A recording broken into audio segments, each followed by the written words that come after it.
The funniest moment of my life. I fell when I was running with a whole group of people. So I laugh about it because everybody was so concerned, but it was so mortifying. It was one of those things where you just kind of wish that you were running alone, except that 10 people saw me. I was like skiing with my best friend, and we were in high school, and you know how you have to kind of position yourself to get on the thing, on the lift, and so we both kind of leaned back, and then I turned to talk to her, and she's not there, and I look, and she's just laying in the snow.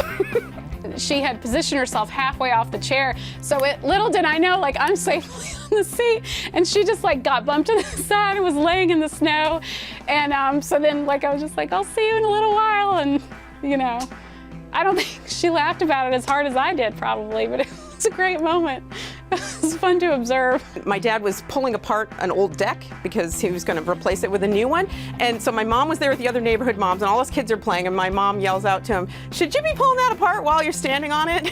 And my dad stands up and he's like, "There are nails in this thing." And he stomps his foot and the entire deck collapsed underneath him. And he was totally okay, but the neighborhood never forgot that moment.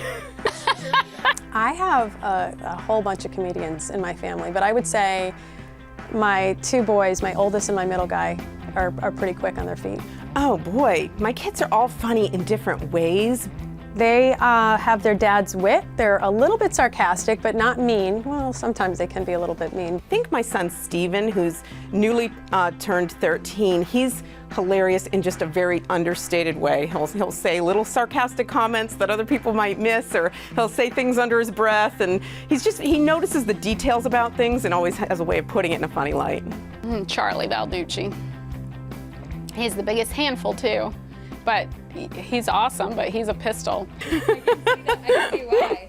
This was a few years ago, so he was like 12, and he's on a canoe trip. A friend of mine whose husband was on the trip told me this, and my friend's husband Dave was one of the scout leader dads, and he's riding in his canoe, and somehow he lost his oar, and all of a sudden Charlie was behind him, picks up the oar and paddles up to him and says, "Have you been drinking?"